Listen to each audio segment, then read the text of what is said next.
Hoje, né, eu queria compartilhar com os irmãos um texto que eu essa semana estudei, João capítulo 10, gostaria que os irmãos abrissem aí, João capítulo 10, amém? Jesus, bom pastor, o bom pastor.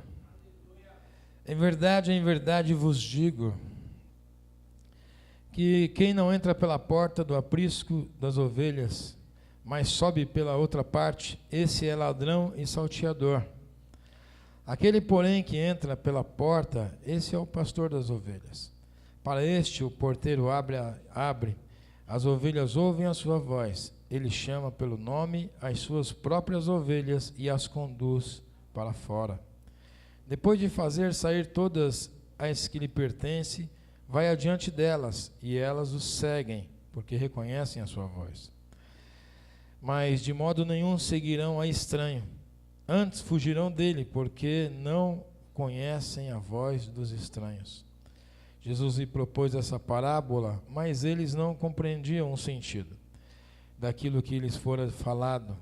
Jesus, porém, lhes afirmou de novo: em verdade vos digo, eu sou a porta das ovelhas. Todos quantos vieram antes de mim são ladrões e salteadores, mas as ovelhas não lhe deram ouvidos. Eu sou a porta, e se alguém entrar por mim, será salvo. Entrará e sairá e achará pastagens. O ladrão vem somente para roubar, matar e destruir. Eu vim para que tenham vida e a tenham em abundância. Eu sou o bom pastor. O bom pastor dá vida pelas ovelhas. O mercenário que não é pastor, a quem não pertencem as ovelhas, vê vir o lobo, abandona as ovelhas e foge. Então o lobo as arrebata e dispersa. O mercenário foge, porque é mercenário, e não tem cuidado com as ovelhas. Eu sou bom pastor, conheço as minhas ovelhas, e elas conhecem a mim. Assim como o Pai me conhece a mim, e eu o conheço, o Pai. Eu dou a minha vida pelas minhas ovelhas. Ainda tenho outras ovelhas que não são deste aprisco. A mim convém conduzi-las, e elas ouvirão a minha voz. Então haverá um rebanho e um pastor. Por isso o meu Pai me ama, porque eu dou a minha vida para reassumir. Ninguém a tira de mim, pelo contrário, eu espontaneamente a dou. Tenho autoridade para entregar e também para reavê-la. Este mandamento recebi de meu Pai. Amém? Senhor, esta é a tua palavra, Deus, nós pedimos a ti misericórdia, para que o Senhor fale a nós, ministre a nós a palavra, Senhor.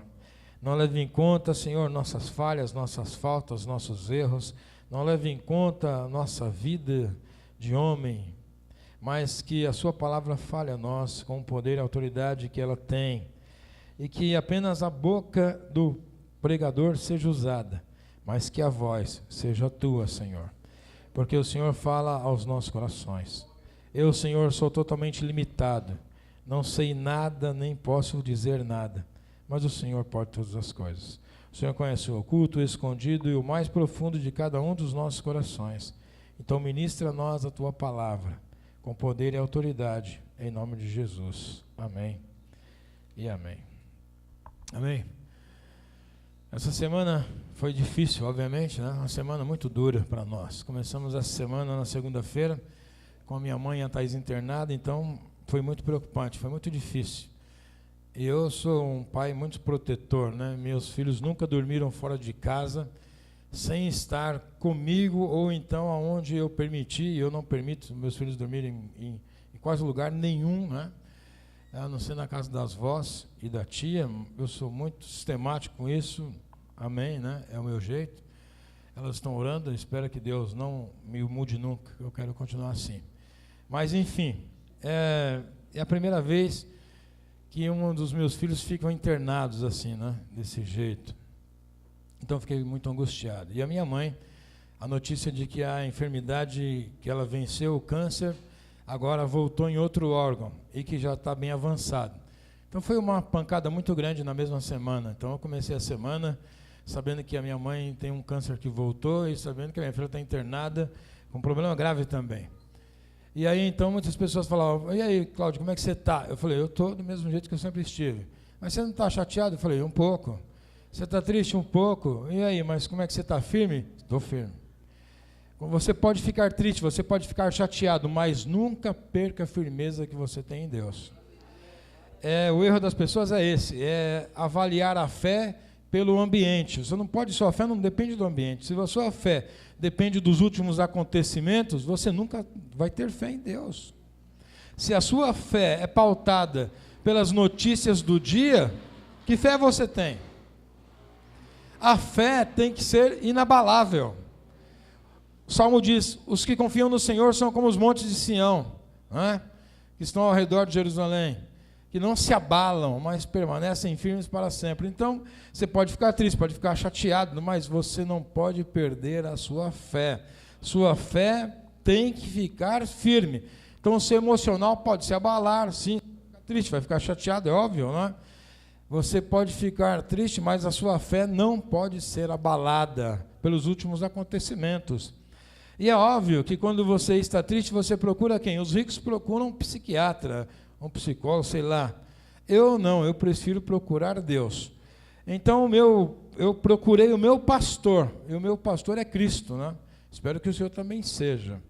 Então eu procurei meu pastor, e fui ao Senhor essa semana orar, e não fui com aquela pergunta, Senhor, por quê? Porque eu sei que Deus não responde por quê. Eu já sei que essa pergunta Deus nunca responde. Por quê? Se você for ver na Bíblia, todas as vezes que alguém perguntou para Deus por quê, Deus nunca respondeu. A pergunta que Deus responde é para quê? Nunca o porquê. Porque Deus não precisa dar satisfação dos seus atos a ninguém, por isso Ele é Deus. Então eu falei, Senhor, para quê isso está acontecendo? E falei para eles, nós vamos ser provados mais uma vez, vamos passar a prova, vamos dar glória a Deus. E fui ao meu pastor para conversar com ele, fui a Cristo. E é óbvio que a mensagem que o Senhor me deu, né, foi João 10. Então eu comecei a escrever esse texto, comecei a estudar esse texto, João 10, porque eu fui ao meu pastor, me lembrei da imagem de Jesus como pastor, e fui a ele. Falei, Senhor, eu sou sua ovelha, e eu sei que o Senhor conhece as suas ovelhas, e o Senhor conhece o estado das suas ovelhas, e o Senhor sabe que hoje eu sou uma ovelha, que eu preciso estar nos seus braços, preciso estar no seu colo, preciso que o Senhor me conduza mais do que nunca hoje, preciso que o Senhor me leve às águas tranquilas, preciso que o Senhor cumpra em mim o que a sua palavra está dizendo. E foi assim que aconteceu, foi muito bom, eu senti muita presença do Senhor, e foi tão bom que eu rascunhei um texto para falar com os irmãos hoje. Eu quero que você pense em Jesus não como aquele Cristo da cruz, crucificado, morto, com aquele olhar de me ajude, né? Não, porque o Cristo da cruz, que a gente vê na Igreja Católica, até a gente sente dó dele, né? Aí você vai lá orar por um Cristo que está pendurado na cruz, com aquela imagem, e você vai com alguns problemas, você olha para ele, dá a impressão que, deixa para lá, porque parece que ele está pior do que eu. Não, não quero que você veja esse Cristo. Eu quero que você veja o Cristo que Estevão viu. Eu quero que você veja o Cristo que Estevão viu antes de ser apedrejado. O Estevão viu o Cristo, os céus abertos e o Senhor Jesus em pé, à direita de Deus, reinando absoluto, porque Ele é Rei dos reis, Senhor dos senhores, porque Ele é um Deus maravilhoso, poderoso. Ele disse aqui, eu dou a minha vida, mas tenho o poder de dá-la e de recebê-la de volta e de tomá-la de volta, porque o Pai me concedeu esse poder. Então, ele está dizendo aqui, em verdade vos digo, que quem não entra pela porta do aprisco das ovelhas, mas sobe por outra parte, esse é ladrão e salteador. E aí eu comecei a pensar o seguinte, a porta é Cristo, ele vai dizer aqui no texto. E se Cristo é a porta, tudo que entra pela porta é autorizado. Ele vai dizer que o pastor, dono das ovelhas, entra pela porta. A porta, ela só abre para quem tem autorização. E quem entra por outros lugares é ladrão e salteador. E eu estava pensando na nossa vida, como nosso coração como um aprisco. Imagine você que no seu coração, como um aprisco, eu vou mostrar aqui depois o aprisco, ele tem uma porta. E se Cristo é a porta, tudo que vem por Cristo vai nos trazer vida, vai nos ajudar, vai nos abençoar. Mas eu fiquei pensando o seguinte: você já imaginou quantas coisas entram no nosso coração que não vêm através de Cristo, vêm por outros caminhos, outros meios, outras entradas, que pula a cerca, que passa por baixo do arame, que passa em algum lugar que não é a porta. Quantos sentimentos entram em nosso coração que não entram pela porta? E esses sentimentos são os ladrões que entram no nosso coração para nos roubar a paz. É o trabalho que o diabo faz: matar, roubar e destruir. Ele entra no nosso coração para matar a nossa esperança, roubar a nossa paz, destruir a nossa fé.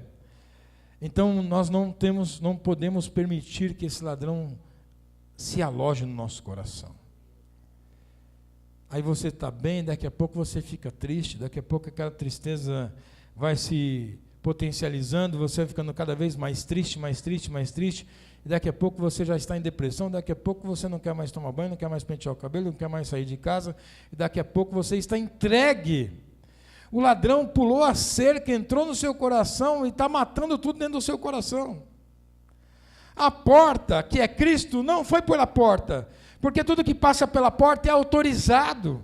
O porteiro não abre a porta para o ladrão não entra pela porta, ele vem por trás, vai por baixo da cerca, ele pula, ele passa por caminhos escusos e rouba a nossa paz. Então nós temos que estar atentos pelo que está entrando no nosso coração e perceber: não, isso não vem de Deus, eu tenho que repreender isso, tenho que tirar isso do meu coração, essa falta de paz, essa agonia, essa angústia, repreender, expulsar isso do nosso coração. Porque nesse coração nosso, nesse aprisco, só quando a porta é aberta, Cristo é a porta. Ele tem que ser o limite do nosso coração. Ele tem que ser o filtro, ele tem que ser a única passagem. E quando entra algo pela porta, por mais que te entristeça, você consegue passar, porque o filtro é Cristo. Agora, quando o ladrão vem, irmão, nós temos que repreender. Jesus disse: eu sou a porta. E quem não entra por mim é ladrão e salteador. E aí eu estava pensando, a gente vive num mundo onde as pessoas querem ser tanta coisa, todo mundo quer ser importante. Coloca para mim aí o aprisco. Todo mundo quer ser importante. Jesus falou: eu sou a porta do aprisco, né? A porta das ovelhas. Olha só. Jesus falou: eu sou a porta. Esse é um aprisco lá, né, em Israel. Olha só, a porta do aprisco. Olha o que é a porta do aprisco. As pessoas querem ser tão sofisticadas, tão lindas, tão maravilhosas. Quantas mulheres estão morrendo porque querem ser mais bonitas do que o possível, que é possível ser? E Jesus disse: eu sou a porta. Eu sou a porta do aprisco. Jesus está dizendo: eu sou essa porta aí. Olha que coisa simples. Olha que simplicidade é essa porta. E Jesus disse: eu sou a porta. E aí a gente quer ser tão chique, né? Tão sofisticado. E o nosso mestre falou: eu sou a porta das ovelhas. Você pensa: a porta dourada, a porta mais bonita que existe em Jerusalém. Não, a porta mais bonita que tinha em Jerusalém era a porta dourada, né? Essa está fechada já há 2000 anos. Jesus falou: eu sou a porta das ovelhas. Está vendo as ovelhas lá? E o aprisco, Jesus é essa porta aí. Ou seja, alguns gravetos amarrados um ao outro, formando uma porta. Nosso Jesus é simples, irmão. Ora, calabassubrianda lavas. Ele é a porta. Simplicidade. Eu sou a porta das ovelhas. A porta é uma coisa. Você teria coragem de pôr uma porta dessa na sua casa? Você teria coragem de colocar um portão desse na sua casa? Não, pastor, por quê? Pastor, isso é muito feio. Isso é muito simples. Que beleza tem nisso? Isaías disse: e os nossos olhos não viam nem beleza nem formosura nele, porque ele era um cara muito simples.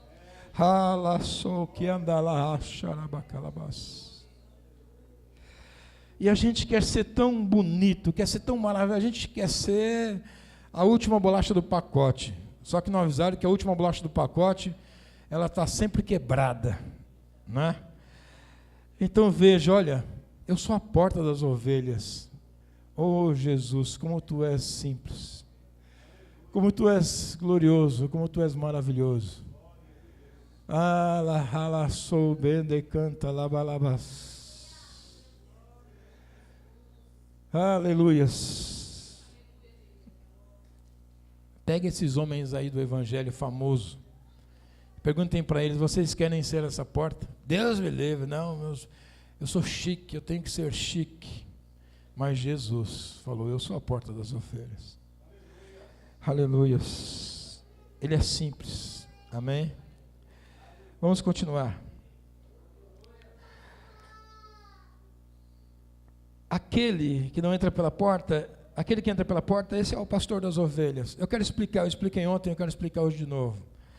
Esse talvez seja o meu mal de ser um pastor professor, né? Um professor pastor, sei lá, que tudo quer ser explicado. Então vamos lá. Como que funcionava lá o aprisco, lá em Israel, na época bíblica? Hoje não é mais assim, obviamente, porque hoje as propriedades são grandes lá em Israel. Mas como que funcionavam as propriedades lá em Israel na época de Jesus?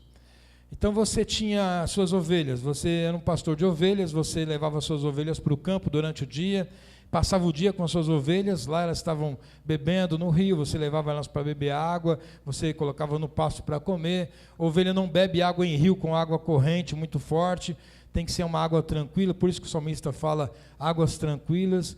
Então o pastor ficava o dia inteiro com as ovelhas, mas quando a tarde caía, o pastor precisava guardar suas ovelhas. Por quê? Tinha os ladrões de ovelhas, tinham os lobos que podiam atacar o rebanho, porque a ovelha, irmão, qualquer animal pode atacar uma ovelha. Um cachorro pode comer uma ovelha, porque a ovelha não sabe se defender. Ok? Então, o pastor fazia o quê? Ele levava para um aprisco. O que era um aprisco? O aprisco era um consórcio, um estacionamento de ovelha, vamos assim dizer. Então, alguns pastores separavam um espaço grande e todos eles colocavam as suas ovelhas lá durante a noite. Então, se estão 5 pastores, cada um tem 30 ovelhas, onde vamos guardar 150 ovelhas? Guarda no aprisco, e ao invés de todos os 5 ficar acordado, põe 150 ovelhas, um só fica cuidando aquela noite, e os outros vão dormir. E na outra noite fica outro, e assim cada um vai cuidando, e eles podem fazer revezamento e dormir. Então o aprisco funcionava assim: no fim da tarde, cada pastor levava suas ovelhas, guardava no aprisco, fechava a porta e ia para casa dormir. A hora que todas as ovelhas estavam guardadas, alguém cuidava da porta, um porteiro ficava lá cuidando, para que o lobo não viesse, para que o ladrão não viesse. Na manhã seguinte, os pastores, donos das ovelhas, iam até o rebanho, até o aprisco, buscar suas ovelhas. Aí você imagina, 150 ovelhas, 5 pastores, cada um tem 30 ovelhas. Aí como é que vai separar? Vai fazer igual boi, aquelas marcas? Não precisa fazer, porque a ovelha conhece a voz do seu pastor. Então, o porteiro vê o dono chegar, ele conhece o dono, ele abre a porta. E o dono das ovelhas se coloca em pé na porta, com a porta aberta, e dá o seu grito, faz o seu chamado. E as suas ovelhas ouvem a sua voz, reconhecem o chamado e vão atrás do seu pastor. E o pastor então sai andando e as suas ovelhas vão andando atrás dele. O porteiro fecha a porta, aquele pastor vai com as suas ovelhas embora. O próximo pastor vem, faz o seu chamado, suas ovelhas erguem a cabeça, ouvem a voz e vão atrás e seguem o seu pastor. Cada ovelha conhece o chamado do seu pastor e segue o seu pastor. Jesus disse: elas não seguem a estranhos, porque não conhecem a voz de estranhos. Isso chamou a minha atenção mais uma vez, porque eu pensei o seguinte: Senhor, quantas vozes tem nesse mundo, né? Quantas vozes falam conosco durante o dia? Quantas vozes de pessoas? Quantas vozes do inimigo falando na nossa cabeça? Faz isso, faz aquilo, faz assim, faz assado. E como no meio de tantas vozes, você ouvir, identificar e atender a voz do pastor Jesus. Mas a gente tem que ouvir. E mais ainda, a minha reflexão pessoal foi mais longa. Foi assim, eu pensei o seguinte: Senhor, que eu nunca perca a capacidade de reconhecer a sua voz. Que eu nunca perca a capacidade de reconhecer a sua voz. Alguém vai dizer: pastor, o que é um crente desviado? Eu não conheço, eu não gosto muito dessa expressão crente desviado. Mas assim, eu acredito que se há um crente desviado, é o crente cujo ouvido não consegue mais discernir a voz do seu pastor. É quando Jesus chama e ele não consegue mais ouvir a voz. Ou então quando ele começa a seguir qualquer voz. Porque a voz de Jesus, ela é ela é indiscutivelmente diferente. Eu quero te perguntar, meu irmão, você está ouvindo a voz de Jesus? Você consegue ouvir a voz de Jesus? Mesmo com todas as lutas, com todos os problemas que você tem passado, você consegue ainda ouvir a voz de Jesus chamando o seu nome? Ah, louvado seja o nome do Senhor. Você consegue ainda ouvir Jesus te chamando? Você consegue imaginar Jesus chegando na porta do aprisco, abrindo a porta e chamando, e você consegue ouvir e dizer: é Jesus, eu vou segui-lo. Você ergue a sua cabeça e vai atrás dele. Você está seguindo Jesus? Mostre para mim, põe aí para nós o pastor. Pode deixar a luz acesa mesmo, não precisa apagar não. O pastor vai à frente, olha lá as ovelhas. O pastor de ovelhas não vai atrás como se faz com gado. O gado, quem tange gado, vai atrás e tange o gado para frente. Ovelha não, você vai na frente e elas seguem o pastor. O gado tem que bater nele para ele ir para frente. Então o boiadeiro vai batendo no gado para o gado andar, e ele vai atrás. O pastor não, ele vai à frente e as ovelhas o seguem. Olhe para frente. O caminho que você está seguindo, olhe para frente. Quem está lá na frente? É Jesus? Se no caminho que você está seguindo você não consegue ver Jesus na frente, pode mudar de caminho, porque esse caminho não vai te levar a lugar algum. Se o caminho que você está trilhando não está com Jesus à frente, não adianta você andar numa estrada onde Jesus não está te levando. Quantas vezes a gente se desvia do caminho, a gente começa a andar por caminhos, porque a ovelha aqui seguindo o pastor pode ter alguns atalhos, alguns atrativos ali do lado. Ela está olhando para o pastor, mas de repente passa a um atrativo do lado e ela tira os olhos do pastor e põe o olho no atrativo e começa a sair do rebanho, vai para o lado e o rebanho vai embora e ela vai ali, aquilo chama a atenção e quando pensa que não, o rebanho já foi e ela está perdida. Por que Pedro afundou? Pedro afundou quando ele andou sobre as águas, porque quando ele falou para Jesus: se és tu mesmo, Jesus, Senhor, que mande que eu vá até aí. Jesus então chamou e ele foi. Ele olhando para Jesus, ele desceu do barco, ficou em pé sobre a água e começou a andar, porque ele estava olhando para Jesus. Mas quando ele sentiu a tempestade e tirou os olhos de Jesus, ele afundou. Ele não afundou porque ele teve medo, não, ele afundou porque ele tirou os olhos de Jesus. Porque ele deu mais lugar ao medo, porque deu mais lugar à tempestade.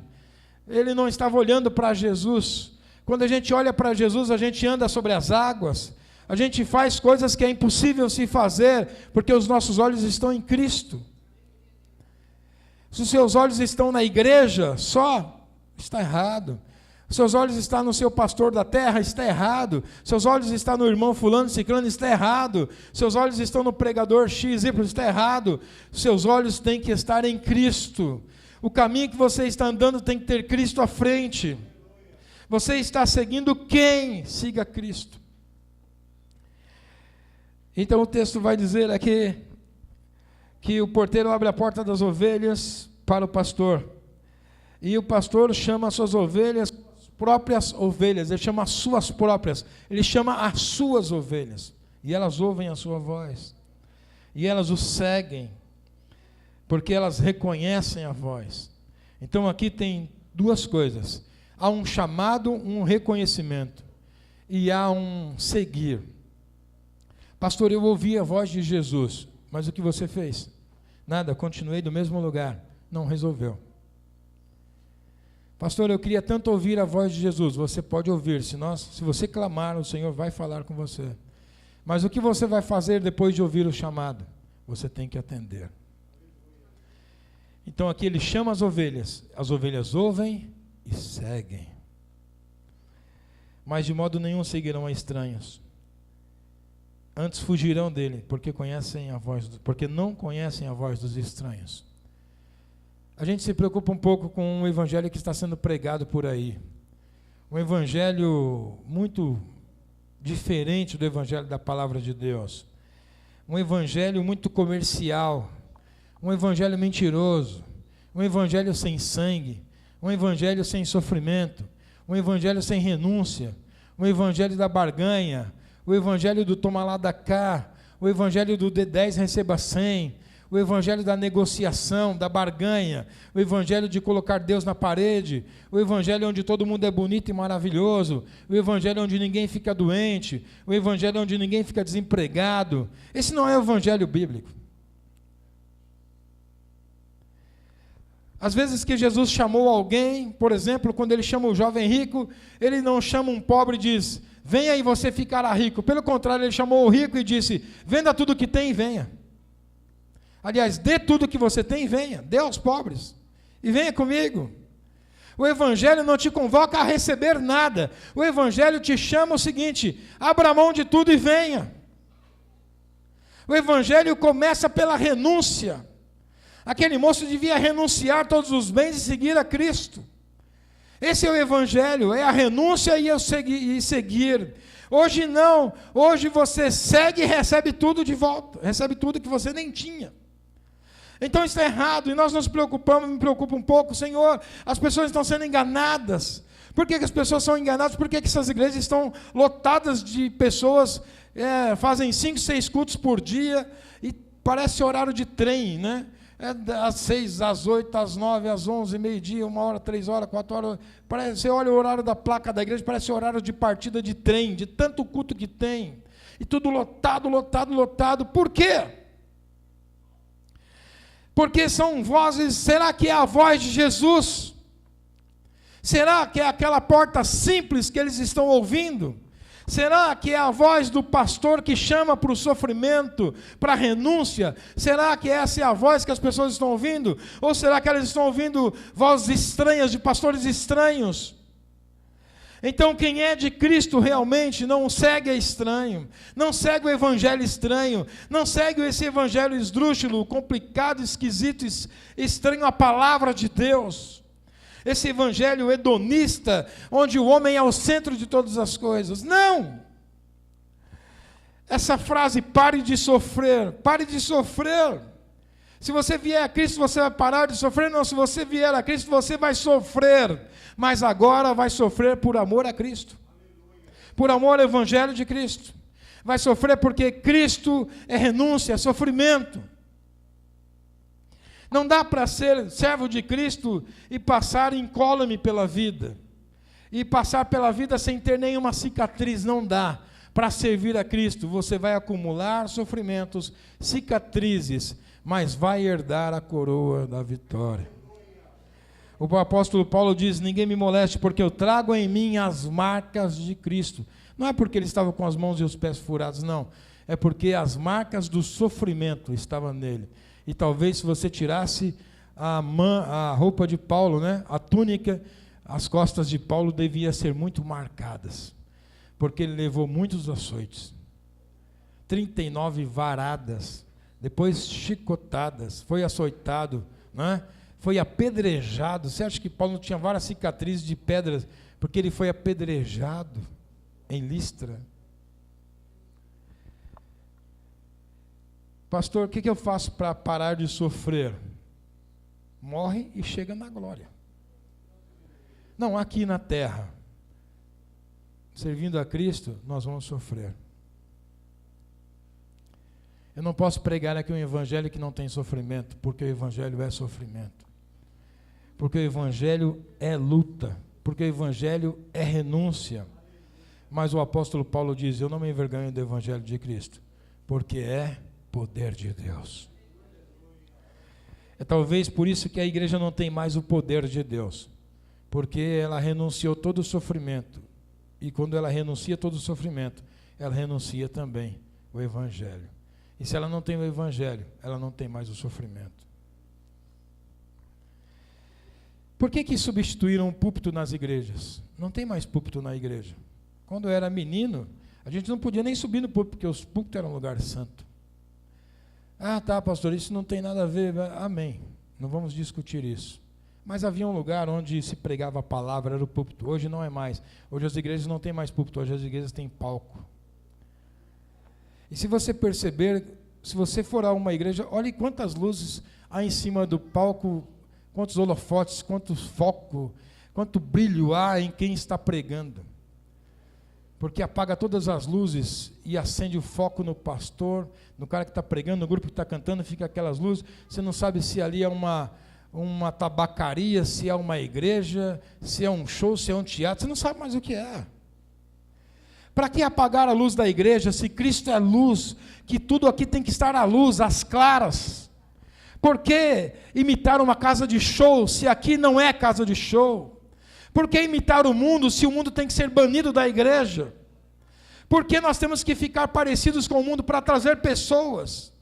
Se uma pessoa entrar na igreja porque ela quer assistir um show, não adianta ela se filiar a uma igreja porque a igreja dá show, porque ela não conhece Cristo, ela não entrou pelaquela porta simples, porque aquela porta simples é Cristo.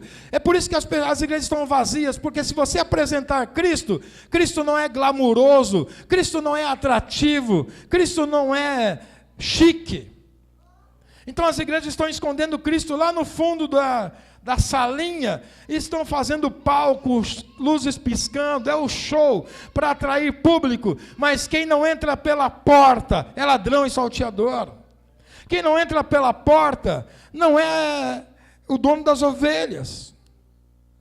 Nós precisamos entrar por lá, resgatar o sofrimento do evangelho. Sofrer. Pastor, por que eu estou sofrendo depois que eu comecei a servir a Deus? Eu estou sofrendo. Por que eu estou sofrendo? Porque você está servindo a Deus. Eu conheço tanta gente que não serve a Deus e não sofre. Então, você já sabe a resposta. Quer parar de sofrer? Abandone Deus, vá embora. Mas se a sua vitória for, se você serve a Cristo para ser vitorioso na terra, você é um miserável. A nossa vitória não é aqui. Por que os judeus rejeitaram Jesus? Pelo mesmo motivo que as pessoas fazem hoje, rejeitam hoje. Porque Cristo não nos promete uma vitória aqui e agora. Pastor, se um crente morrer de câncer, ele foi derrotado? Não. Se ele for para o inferno, sim, ele será derrotado. Nossa vitória não é aqui. Cristo não morreu na cruz para que a gente não tivesse câncer. Cristo não morreu na cruz para que a gente não ficasse doente. Cristo não morreu na cruz para que a gente não fosse pobre. Ele morreu na cruz para que a gente não fosse para o inferno. Ele morreu na cruz para nos resgatar do pecado e da morte, para nos resgatar das algemas de Satanás, para nos resgatar da morte que estava sobre a nossa vida. Todo mundo nascia, todos pecaram, destituídos estão da glória de Deus. Uma criança nascia já com um carimbo destinado ao inferno, mas quando Cristo bradou na cruz, Ele pagou todas as nossas dívidas na cruz do Calvário. Quando Ele disse, está consumado, tetelestai, está quitado, o escrito de dívida, Ele pagou, e então nós somos libertos da morte, do pecado, para ir à glória, para andar com Ele, estar no céu, diante dEle, como Ele está diante do Pai. E aqui na terra, pouco importa se nós temos carro ou andamos a pé, pouco importa se você mora numa casa alugada ou própria, pouco importa se você tem saúde ou não, o importante é que o diabo não tem poder sobre a sua alma, o importante é que você morrendo aqui, o Senhor te receberá na glória. É para isso que Cristo morreu, Ele não morreu para que eu fosse mais bonito, mais belo, Ele não morreu para que eu ficasse saudável, não! Ele morreu para que eu fosse livre do pecado, e para que o diabo olhasse para mim, e não pudesse fazer nada contra a minha vida, que não fosse permitido por Ele. É para isso que Jesus morreu na cruz.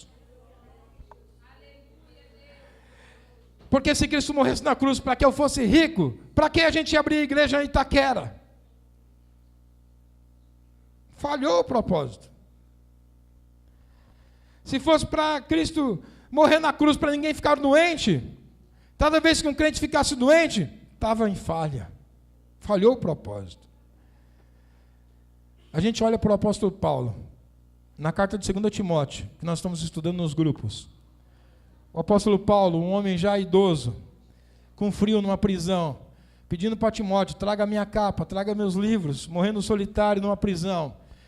Toda vez, provavelmente, ou com certeza, todo sujo, numa prisão, passando necessidade, porque você sabia que na prisão romana, Marmetina, onde Paulo estava, a prisão romana não dava comida para os presos.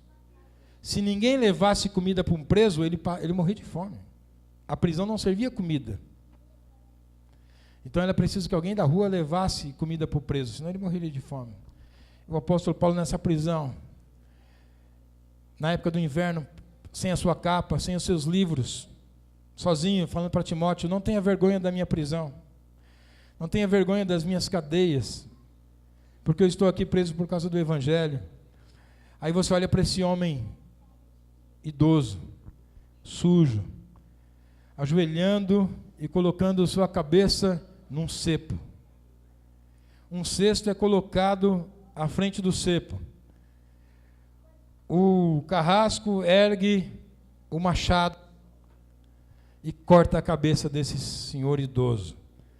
E a cabeça dele cai no cesto e o corpo dele cai para o outro lado. E alguém olha para você, olha essa imagem e fala: esse aí era um dos maiores representantes do Evangelho de Cristo. E aí você atribui essa imagem a um homem derrotado ou vitorioso.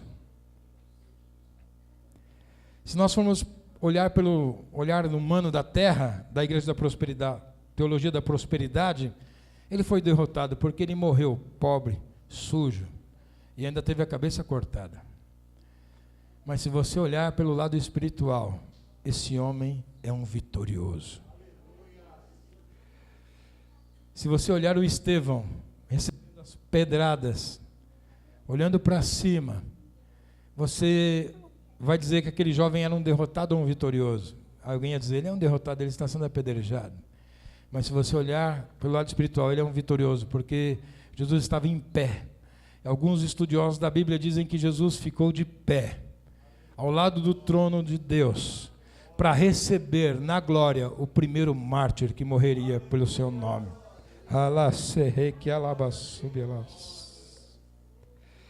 O que é vitória para você, meu irmão? É um carro novo? É uma casa? É um emprego bom? Ou é ter o seu nome no livro da vida? Ou é poder ouvir o seu nome quando Jesus te chama?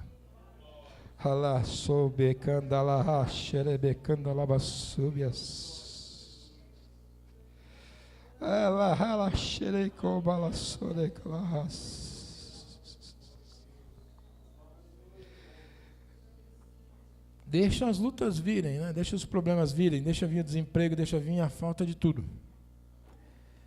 Enquanto você estiver ouvindo essa voz te chamando, se você tem convicção de quem você segue, irmão, vai em frente.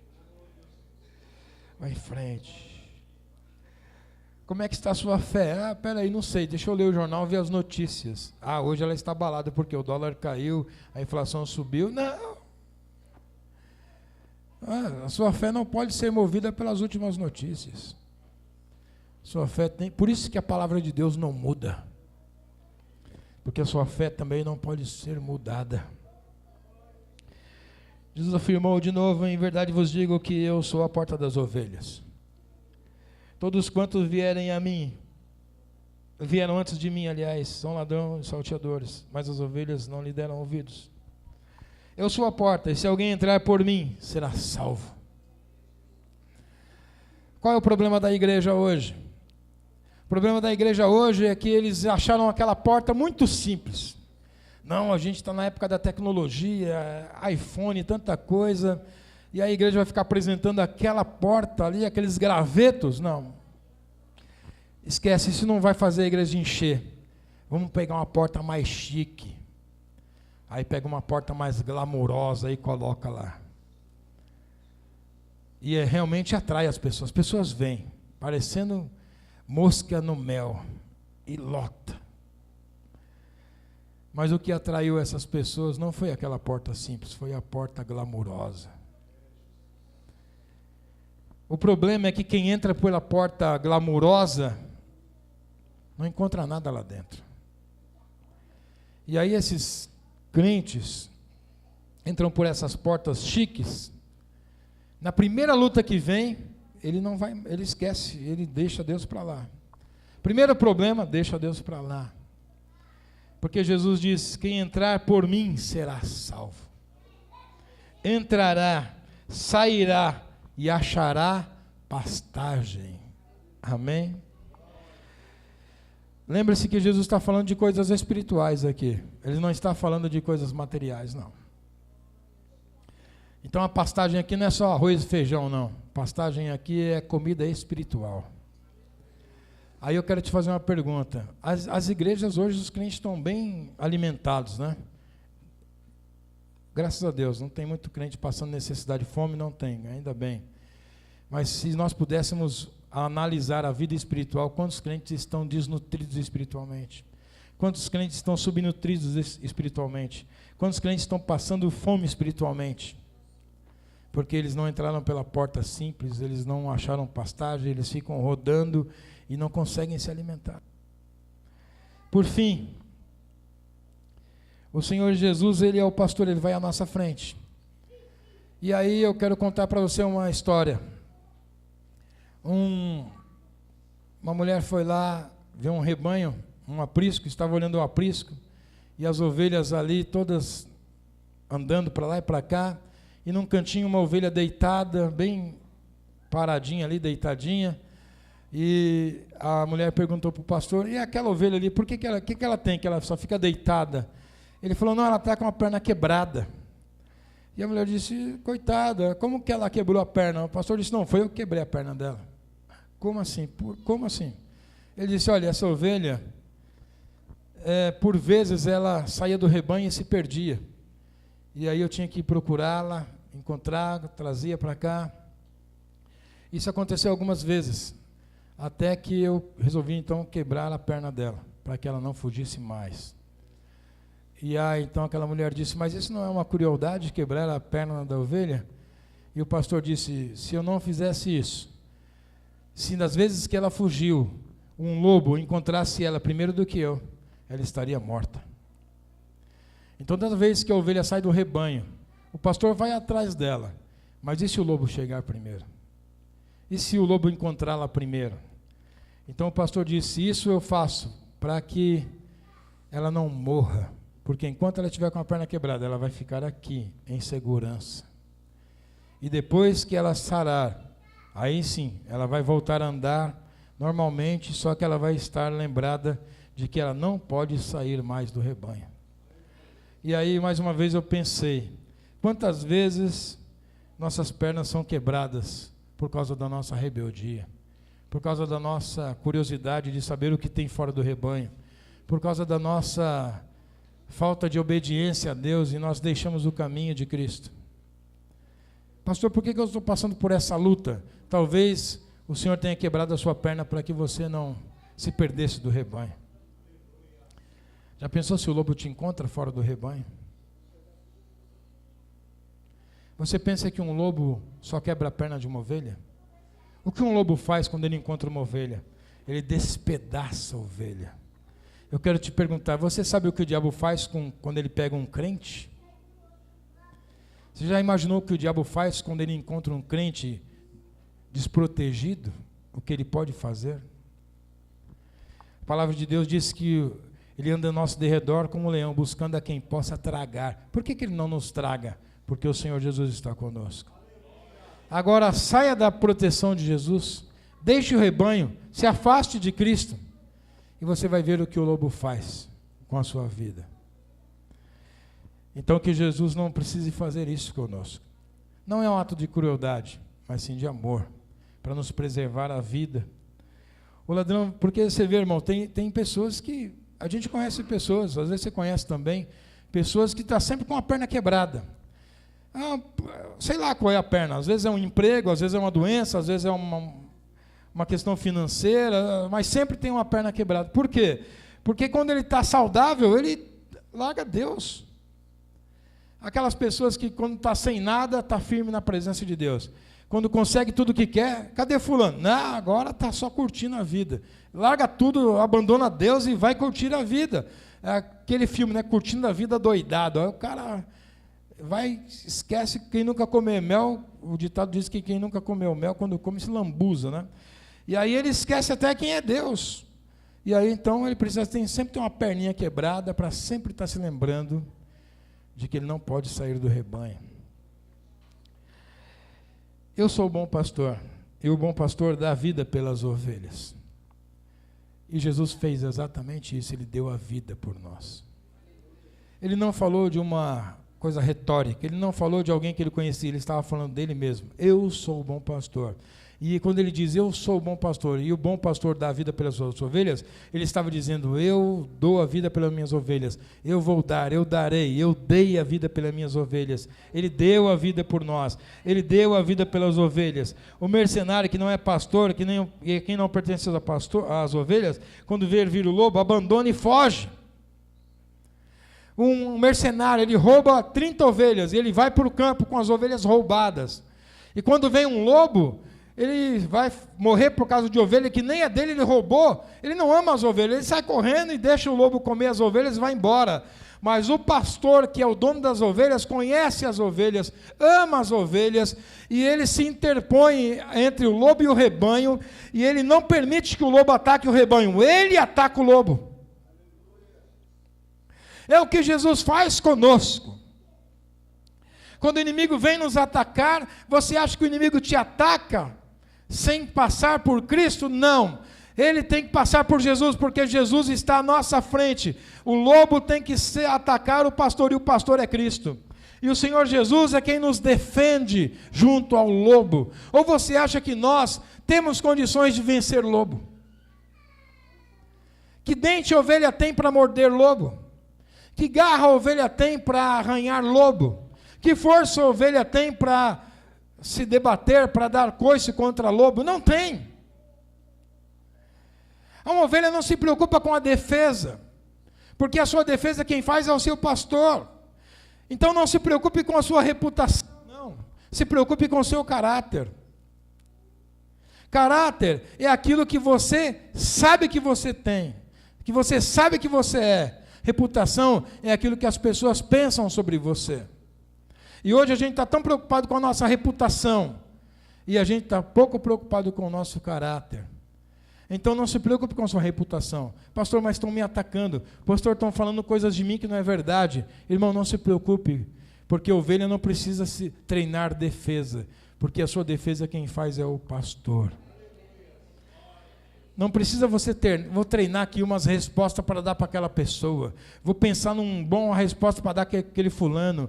Ah, se vier com uma pedra eu vou com duas. Ah, se ele vier com uma arma eu vou com duas. Ah, se ele vier assim eu vou assim. Você não tem que se preocupar com a sua defesa. Se você é ovelha do rebanho de Cristo, não se preocupe com a sua defesa, porque quem te defende é o pastor do rebanho. E o pastor, se o pastor é Cristo, ele vai te defender. Ele vai te defender. Quando o lobo vem à sua direção, não precisa ficar com medo. O pastor vai se colocar lá e vai dizer para o lobo, quer vir? Venha, mas aqui é comigo a luta. Porque tem crente que acha que é ele que vence o diabo. Não, eu que venço Satanás. Se você estiver na fileira de Cristo, você não precisa lutar diretamente com o diabo, porque Cristo está à sua frente. Ele ainda diz o seguinte, eu conheço as minhas ovelhas, e elas me conhecem a mim. No português fica até estranho, né? Elas me conhecem a mim. Fica redundante. Mas por que essa tradução é atualizada? Optou por fazer essa tradução. Porque no grego essa é a melhor tradução. Porque elas me conhecem, ou conhecem a mim, para nós a gente entende, um conhece o outro. Mas quando no grego aqui ele deu essa ênfase dizendo, e elas, eu conheço as minhas ovelhas, e elas me conhecem a mim.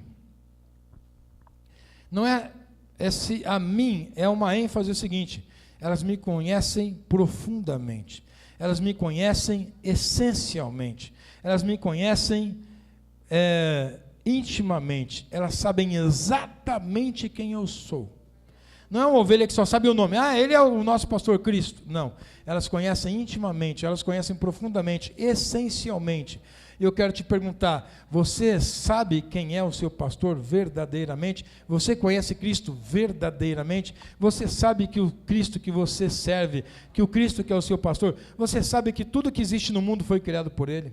Você sabe que tudo que foi criado foi por Ele, para Ele, por meio dEle, e dEle são todas as coisas? Você sabe que esse Cristo que te guarda, que te protege, que te salvou, que anda com você, que te tem abençoado, esse Cristo que tem te guardado debaixo das suas asas, esse Cristo que você ora, que ouve a sua oração, você sabia que esse Cristo, não há 1 milímetro, 1 centímetro em todo o universo que não pertença a Ele, que a vontade dEle não seja ordenada, cumprida em todos os lugares. Esse Cristo é o Cristo que mandou o Sol, a Lua, os planetas girarem, fazerem as órbitas. É Ele que manda o dia vir, é Ele que manda a noite ir embora, é Ele que firma as estrelas no céu, é Ele que faz os dias passarem, é Ele que faz o ventre da mulher gerar uma criança, é Ele que faz o osso nascer no ventre da mulher, é Ele que faz um homem ficar velho, é Ele que faz o bebê chegar a ser um idoso, é Ele que determina quantos dias alguém vai viver, Ele que determina a vida e determina a morte. Ele é o Senhor, Ele é o Cristo, é Ele que é o dono e Senhor de todas as coisas. Ele é o nosso Cristo, é Ele que nós servimos, Ele é o nosso pastor, Ele nos conhece, eles conhecem a mim, eles me conhecem a mim, eles sabem exatamente quem eu sou, eles sabem que eu sou o Senhor do Universo, eles sabem que eu sou o Senhor de todas as coisas, eles sabem que eu tenho todo o poder, toda a autoridade, porque Jesus disse, todo o poder, toda a autoridade me é dado, aleluia, tanto no céu como na terra.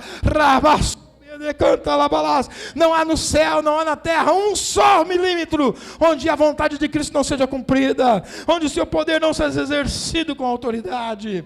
Ele é o Senhor, o Cristo, Ele é aquele que os profetas profetizaram, Ele é aquele que nasceu, Ele é aquele que viveu, morreu e ressuscitou, Ele é aquele que a morte não pôde detê-lo, Ele é aquele que os religiosos não puderam matar, Ele é aquele que as cadeias não puderam deter, é aquele cuja pedra do túmulo não conseguiu reter.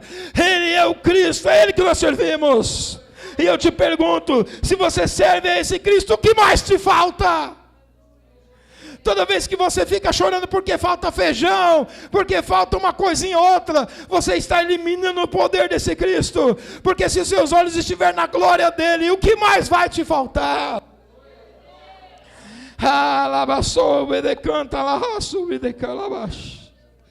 Não há um só lugar, nada, que Cristo não possa dizer, é meu, é meu, é meu, tudo é dele. Todas as pessoas da terra, todo o que existe em todos os lugares, descobriram essa semana que há água em Marte. Se há água em Marte, é de Jesus, Ele que colocou lá. Você acredita que a vida em outros planetas pode até existir, mas também lá a vida pertence ao Senhor. Se há vida em qualquer outro lugar, a vida emana de Cristo, porque não há nada fora dele, nem antes dele. Tudo é nele, por ele e por meio dele. Não existe nada fora de Deus, não existe nada além de Deus e nada antes dele. Há um capítulo na teologia sistemática que fala a solidão de Deus, e aí você vai ler e fala, que estranho, a solidão de Deus, mas se há a Trindade, como Deus é solitário? Aí você vai ler e você entende porque o tema é a solidão de Deus. Porque antes de Deus nunca existiu nada.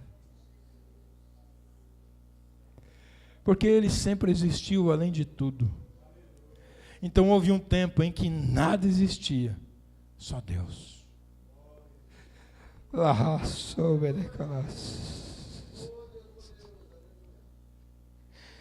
Houve um tempo em que nada existia, só Deus, só Deus. E é nesse momento que a gente fala a solidão de Deus, porque só Ele existia, nada mais existia.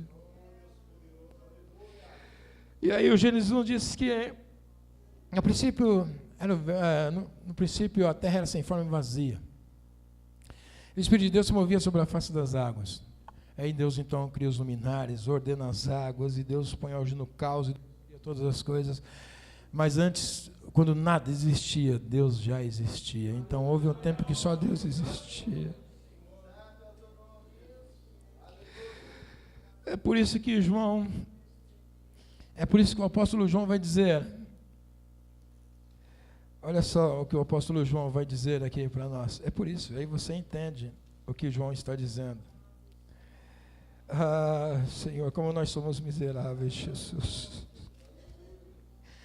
Ele vai dizer o que era desde o princípio, o que os nossos ouvidos, o que temos ouvido, o que os nossos olhos têm visto, e o que contemplamos, e as nossas mãos apalparam com respeito ao verbo da vida. Está dizendo o que era desde o princípio, desde o começo, não tinha nada, Ele já existia. Aí, 1 João, o Evangelho de João, ele vai dizer, no princípio era o verbo, e o verbo era Deus, o verbo estava com Deus, o verbo era Deus. Então Jesus sempre existiu. E aí eu fico pensando, irmão, como ele é diferente de nós. Como um Deus tão poderoso como esse, escolhe duas figuras no capítulo 10 de João, para falar do que ele é. Aliás, o livro de João é maravilhoso, né? Porque o livro que usa mais símbolos para Jesus é o Evangelho de João. No Evangelho de João, Jesus é a porta, é o pão, o pastor, né? É a água da mulher samaritana, que ele dá a água e a pessoa não tem mais sede. Olha só. E como esse Deus tão poderoso vai se resumir a ser uma porta simples daquela. Eu sou uma porta. E quando ele fala, eu sou o pastor, o bom pastor. Aí Jesus, o pastor é uma profissão, né? Pastor de ovelhas. Aí você olha na sociedade judaica, na época de Jesus, começando pelo rei, onde você acha que estava o pastor nessa pirâmide? O rei está lá em cima, aí vem o rei, aí vem os ministros lá, né? Os doutores da lei, os sumos sacerdotes, o povo do templo, os escribas, e vai descendo. Onde você acha que estava o pastor? O pastor era a base, era lá embaixo, era o povão, eram as profissões mais baixas que existiam. Jesus está dizendo, eu sou o pastor das ovelhas. Ele não disse, eu sou o rei, não. Aqui ele está dizendo, eu sou o pastor. Simples, humilde, eu sou a porta. Coloca para nós aí a última imagem. Eu queria que você olhasse essa imagem. E talvez, volta aquela, Mateus, anterior. Essa aí, isso. As ovelhas, quando estão saudáveis, elas conseguem andar assim, elas vão andando aí. Elas são saudáveis, elas estão ouvindo o pastor, o ouvido está bom porque ela ouviu, a visão está boa porque ela está seguindo, as pernas estão boas porque elas estão andando, aí a ovelha é saudável. É o crente saudável, ele ouviu bem, ele está vendo bem, as pernas estão boas, ele está andando aí, firme, seguindo o pastor. Lá vai o pastor e a ovelha vai embora. Amém? Mas pastor, pastor, mas eu não sou uma ovelha dessa, pastor, eu não estou bem das pernas. Eu ultimamente não estou muito bem. Pastor, meu ouvido também não está bem, eu sou uma ovelha doente. Eu estou uma ovelha doente espiritualmente, eu sou uma ovelha que eu não tenho força para caminhar. Pastor, eu estou em outros caminhos, eu saí do caminho, eu me perdi, eu estou bem perdido nos meus caminhos, eu não estou bem das pernas, pastor, o que eu faço? Aí então eu quero te falar sobre essa outra imagem e dizer para você o seguinte, o pastor conhece você, e ele sabe que se você não puder andar sozinha, ele vai te carregar. Se as suas pernas não estão boas esses dias, se preocupe não, você não vai ficar para trás, você não vai ficar esquecida, ele vai te carregar, viu? Não importa se o que te fez ficar ruim das pernas foi luta, problema, falta de fé, não importa. O que te causou o problema não importa. Importa que o teu pastor te conhece, ele vai te carregar. Eita, rala, soube, ela. Tá vendo? Você que não está bem das pernas, você que veio aqui, eu não estou bem, pastor, espiritualmente, olha, eu quero que você sinta Jesus te carregando hoje. Eu quero que você sinta Jesus carregando você. E você percebeu como que ele carrega? É no ombro. Agora eu quero que você veja uma coisa, olha só, irmão, que símbolo bonito, né, desse pastor carregando essa ovelha. Você vê que é da mesma forma que se carrega uma cruz. É nos ombros. A cruz é carregada no ombro e a ovelha também é carregada no ombro. Ele não põe embaixo do braço, ele não põe num carrinho de mão, não, ele põe no ombro. Ele carrega no ombro. Oh, decomanda rala sobre alabas. Quantas vezes, irmãos, a gente é carregado assim? Quantas vezes a gente precisa ser carregado assim? Senhor, tem misericórdia. Eu sou o bom pastor e o bom pastor dá a vida pelas suas ovelhas.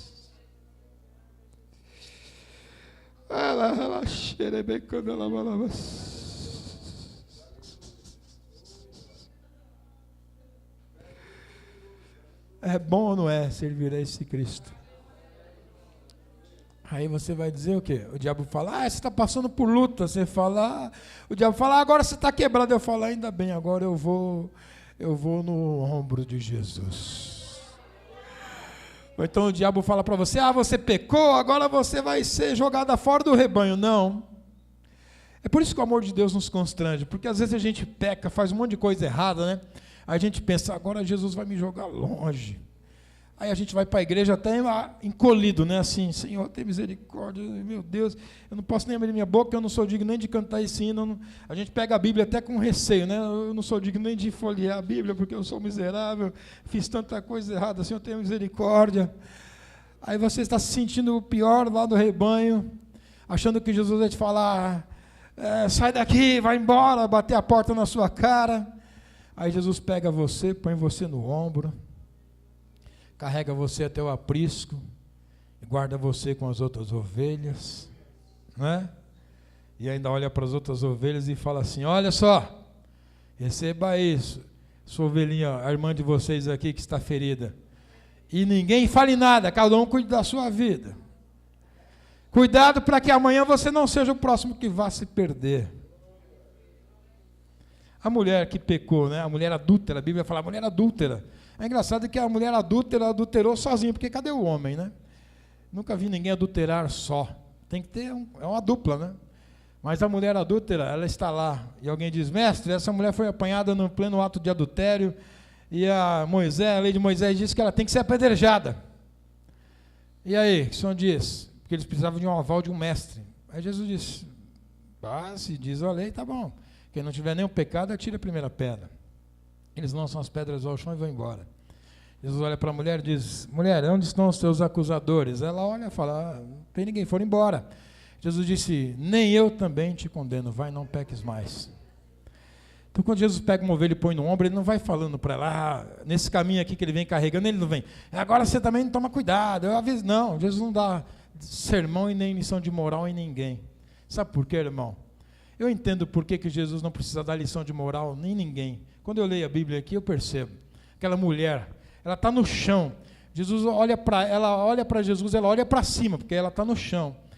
E ela está aos pés de Jesus, e ela olha para cima, Jesus olha para ela. É bem a cena do que acontece mesmo. Para a gente olhar para Jesus, a gente olha para cima. Jesus, para olhar para nós, ele olha para baixo. E é uma cena bonita, porque os religiosos estão com pedra na mão. E a pecadora está aos pés de Jesus. Devia ser o contrário, né? Era para a pecadora estar segurando as pedras e os religiosos aos pés de Jesus. Não, está ao contrário. Os religiosos estavam com as pedras na mão.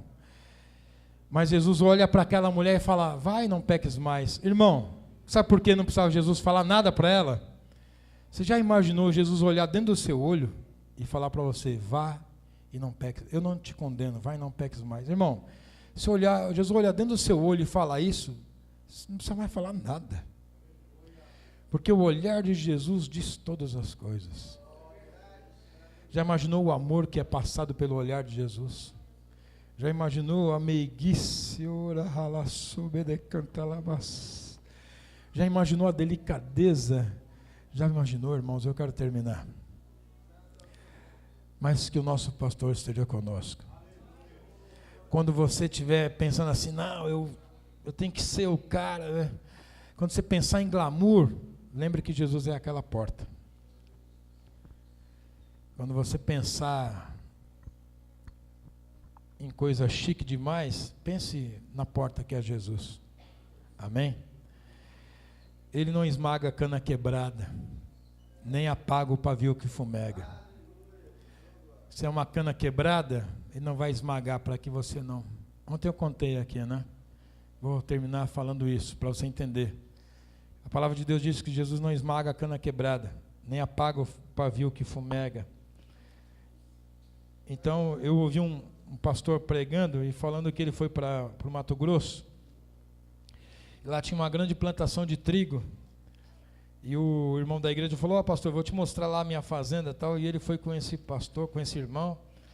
E o irmão então começou, pegou uma caminhonete, uma S10 e foi passando por cima do trigal, longe, assim, foi embora.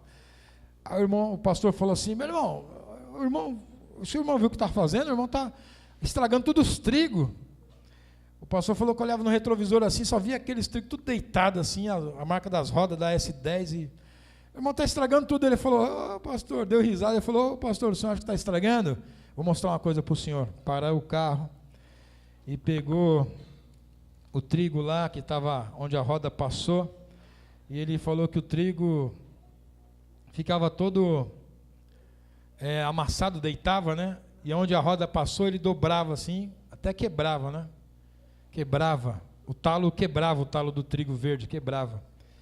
Aí ele pegou um talo desse e falou: ó, pastor, está aqui, ó, ele quebrou.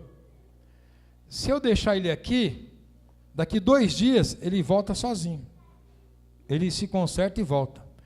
Agora, se eu fizer isso aqui, ó, esmagar onde está quebrado, ele morre. Foi o que Jesus falou. Ele não esmaga a cana quebrada. Aí ele falou: daqui 2 dias eu vou trazer o senhor de novo aqui para o senhor ver como é que ficou. Aí 2 dias ele levou o pastor lá, falou: ó, o senhor está vendo aí o trigo, o trigal? Mostra para mim onde foi que a caminhonete passou. O pastor falou: não dá para saber, porque o trigo voltou exatamente à mesma posição 2 dias depois. Ele falou: mas se esmagar onde está quebrado, morre. Então Cristo já está vendo que você está quebrado. Você acha que Ele vai te esmagar e te matar de vez? Não. Ele vai deixar você lá, ainda que quebrado, Ele vai deixar. Porque Ele sabe que depois de 2 dias, Ele vai te erguer. Como Ele próprio foi à sepultura, mas no 3º dia Ele também se ergueu. Louvado seja Deus, amém?